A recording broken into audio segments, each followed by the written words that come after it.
guys, welcome to the Knowledge Empowers or Knowledge Empowerment. And as again, here is Katarina, aka Kit. Then we have Maciej, aka Collage. Ciao. And then we have Barbara, aka Barush. Hi.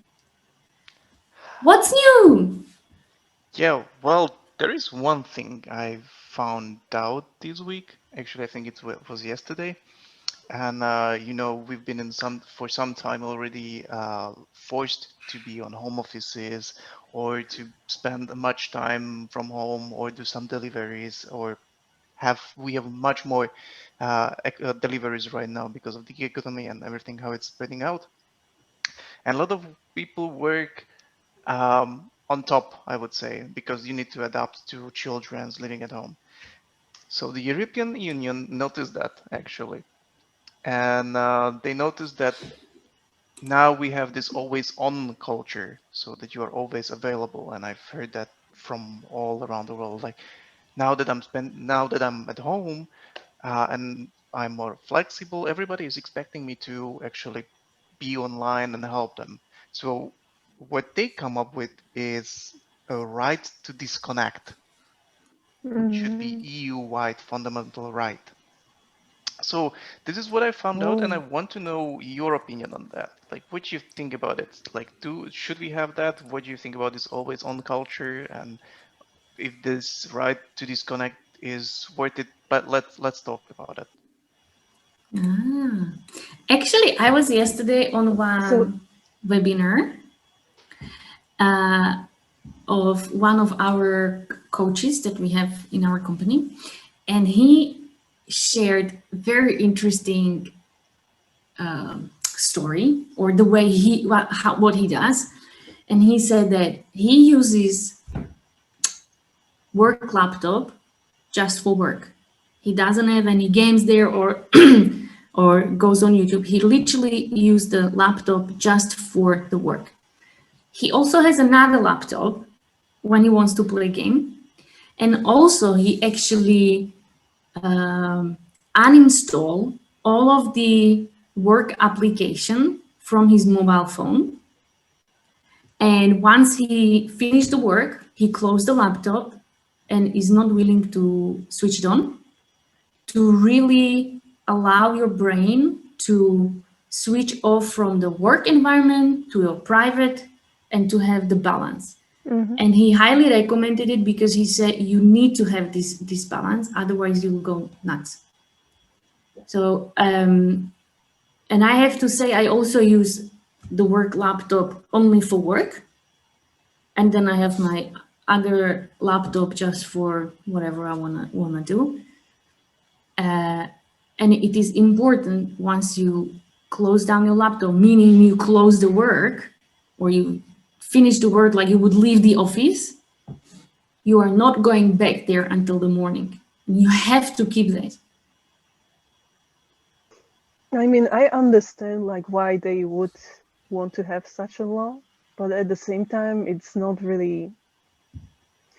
I have my doubts about if employees will actually use this law to their benefit, if employers will have some repercussions for you if you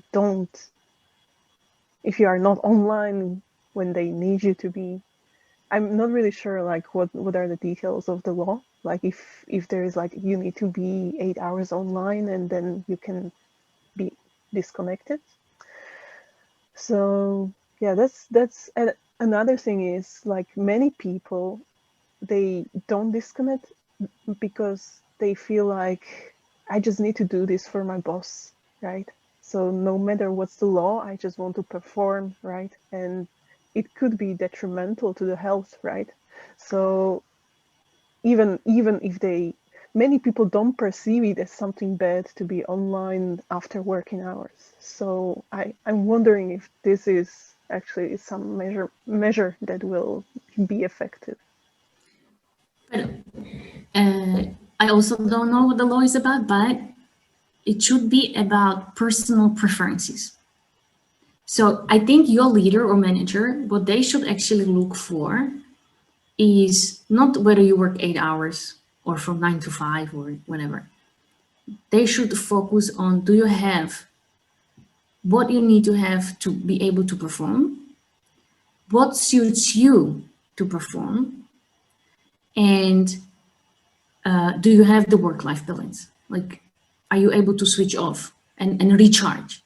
And what do I mean by that is, nowadays, I don't work from 9 to 5, let's say. If I would be in office, that would be different. But I literally schedule my day in my own needs. For example, I now have this talk with you, there's a morning coffee, then I take my dog. It would be 9, so I would be normally already coming to the office, but I take my dog and we go to the forest for 2 hours, and then I work. And I actually work till 7 p.m., for example, because it suits me. I'm able to better concentrate, and I literally use my concentration the way that suits me. Am I able to deliver my deadline? Yes, that's my focus, deliverables. But the way how I want to deliver it. I don't need my leader micromanage me that I'm online from 9 to 5. No, it's my own day, and the way I divide my day is on me, but I know what are my deliverables. But it should be based on each person. Every person works differently. Go, Mate.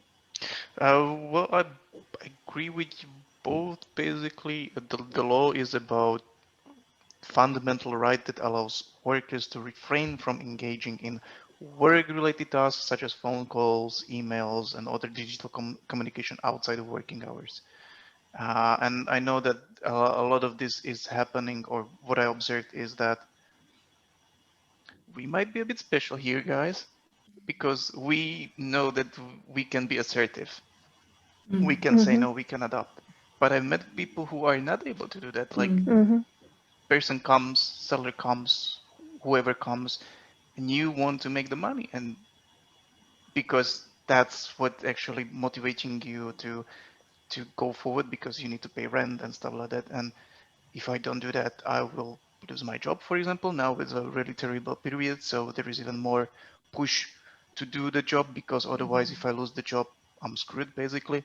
So I've seen people who are not able to disconnect because they are either afraid, or they are not able to say no, or they are afraid to say no because it can have, like what you mentioned, Baruch, those repercussions which might be terrible for them. So I don't know how to. I see this as a good way how to help them to be more assertive, like to say like this is too much. And for example, I don't have like what you have, Kat. I have 2 laptops. No, I have just one. I don't have, unfortunately, luxury to have multiple laptops. So yep, I have one, and I use it for both for work and the personal time. So I have one phone. I don't have my work phone, so I can't separate Slack from my personal usage. So I usually get the notifications from there as well. I know there is possibility again to turn it off, but again, it's there. There is a notification. That's the same syndrome we have with Facebook. So good way is to look for the routines and these possibilities. And I think Baruch wanted to say something, so I will stop you, Katka. Okay, well, what I wanted to say is like we are kind of lucky to get to the point where our job is basically mostly just about our decision. We don't work so closely with other people in teams that we would need to like always adjust our time according to the teams, like every day.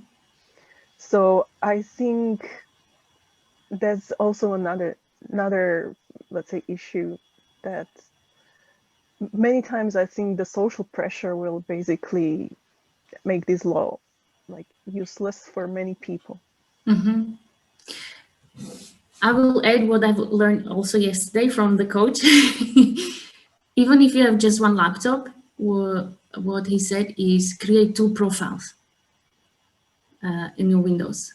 So through one profile, you use the private stuff. Through other profile, you use the working stuff, just to help you like mentally switch it off, like switch it. Now, 3 of us, we already have experiences. We went from, at least I can say I went from workaholic up to now when I cherish my time because I've learned the hard lessons, right? But also understanding what's important, what I need to deliver, the deadlines. But then again, I compensate it. So I know if one day I work 12 hours and I'm okay with that. But then the next day, I will not work 12 hours. Or maybe I shorten my Friday or whatever. And again, okay, maybe it's again, I used to be manager. So I've learned those lessons and I knew that if I make the pressure on my own employees, they will do that. But do I want to be that kind of a manager? Am I even right to do that?